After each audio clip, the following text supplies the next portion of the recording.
السلام علیکم دوستو، آج میں آپ کے لیے لے کے آئی ہوں ایک سچی اور خوفناک کہانی جس کا عنوان ہے قاسم آباد روڈ کی چڑیلیں۔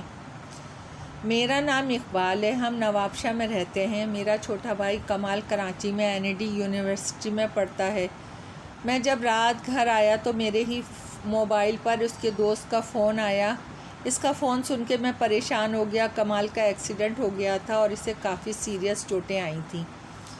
میں پھر فوراً ہی گھر سے کراچی کے لیے روانہ ہو گیا۔ کچھ دیر تو میں سیدھی روڈ پر گاڑی چلاتا رہا، پھر میں نے شارٹ کٹ کی طرف گاڑی موڑی اور وہ روڈ بہت سونا تھا، مگر اس وقت تو مجھے اپنے بھائی کے پاس پہنچنے کی جلدی تھی۔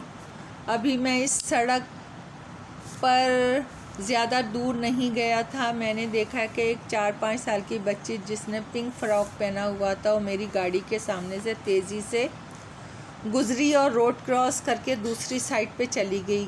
مجھے ایک دم جھٹکا لگا، یہ بچی یہاں کیسے، کہیں کسی مصیبت میں نہ ہو۔ میں نے گاڑی روکی اور اس بچی کے پیچھے بھاگا۔ میں اسے رکنے کی آوازیں بھی لگا رہا تھا، رک جاؤ بچی، مگر وہ بھاگے ہی جا رہی تھی۔ پھر وہ جھاڑیوں میں گھس گئی، میں بھی اس کے پیچھے جھاڑیوں میں چلا گیا۔ جب وہ جھاڑیاں ختم ہوئی تو سامنے ایک قبرستان تھا اور وہ بچی اس کے دروازے پہ کھڑی مجھے اپنے پیچھے آنے کا اشارہ کر رہی تھی۔ میں نے جیسے ہی قبرستان میں قدم رکھا وہ بچی ایک کھلی ہوئی قبر میں کود گئی۔ اب مجھے کچھ خطرے کا احساس ہوا۔ میں آہستہ قدموں سے قبر کی طرف بڑھا اور اندر جھانکا تو وہاں بچی نہیں تھی، بس ایک چھوٹے بچے کا ڈھانچہ اس میں پڑا تھا۔ میں یہ دیکھ کر وہاں سے بھاگنے لگا۔ مجھے پیچھے سے بہت ہنسی کی بھیانک آوازیں آنے لگی۔ میرے اوسان ان آوازوں کی وجہ سے بھی خطا ہو چکے تھے۔ جیسے تیسے میں بھاگ کے اپنی گاڑی تک پہنچا اور بیٹھ کے اسے اسٹارٹ کی۔ میری گاڑی آہستہ چل رہی تھی، یوں لگتا تھا جیسے اس پہ بہت بوجھ آ گیا ہو۔ میں نے آیت الکرسی پڑھنا شروع کر دی۔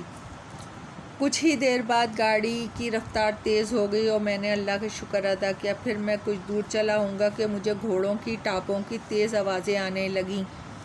ایسا لگتا تھا جیسے گھوڑا بھاگتا ہوا میری طرف ہی آ رہا ہو۔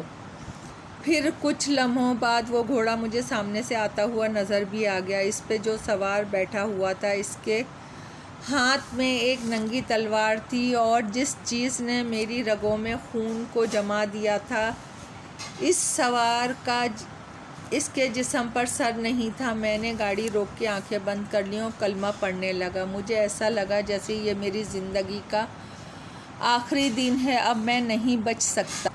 اتنے میں ایک تیز ہوا کے جھونکے سے میری گاڑی ہلی۔ میں نے ڈرتے ڈرتے اپنی آنکھیں کھولیں اور سامنے دیکھا۔ وہاں نہ گھوڑا تھا نہ وہ سرکٹا سوار، دور دور تک سڑک ویران پڑی تھی۔ میں بہت حیران ہوا، اتنی جلدی وہ کہاں چلا گیا؟ کیا یہ میرا وہم تھا؟ پھر خود ہی بولا، نہیں، یہ وہم کیسے ہو سکتا ہے؟ میں نے اپنی کھلی آنکھوں سے سرکٹے کو دیکھا تھا۔ میں نے دل میں سوچا، یا الہی، یہ ماجرا کیا ہے؟ اسٹریس میں رہنے کی وجہ سے مجھے بہت کمزوری محسوس ہو رہی تھی۔ خیر، اللہ کا نام لے کے گاڑی اسٹارٹ کی، گاڑی فراٹے بھرنے لگی۔ پھر چھوٹا سا پل میں نے کراس کیا۔ آگے جو سڑک تھی وہ دونوں سائیڈوں سے گھنے درختوں کی وجہ سے بہت اندھیرا تھا۔ میں اس روڈ پہ چلنے لگا۔ کچھ دور مجھے ایک لڑکی نظر آئی جو خوبصورت تھی، اس کے جدید اسٹائل کا سوٹ پہنا ہوا تھا۔ وہ مجھے رکنے کا اشارہ کر رہی تھی۔ پہلے تو میں ڈر گیا، پھر سوچا ہو سکتا ہے اسے میری مدد کی ضرورت ہو۔ سڑک کے وہ جس سائڈ پر کھڑی تھی میں نے دوسرے سائڈ پہ گاڑی روکی اور تھوڑا سا شیشہ اتار کے اس سے پوچھا، آپ کون ہیں اور آپ اتنی رات میں یہاں کیا کر رہی ہیں؟ وہ بولی، میں اپنے شوہر کے ساتھ شادی سے آ رہی تھی بائیک پر، اچانک یہاں بائیک خراب ہو گئی۔ میرا شوہر میکینک ڈھونڈنے گیا ہے اور مجھے یہاں ڈر لگ رہا ہے، آپ مجھے بس اسٹینڈ تک لفٹ دے دیں۔ میں نے اس سے پوچھا، آپ کا شوہر کس طرف گیا ہے؟ وہ بولی، یہ سامنے روڈ کی طرف۔ میں نے گاڑی کا دروازہ کھولتے ہی کہا، ٹھیک ہے، آپ بیٹھ جائیں۔ جب وہ عورت گاڑی میں بیٹھی تو مجھے وہ باہر سے زیادہ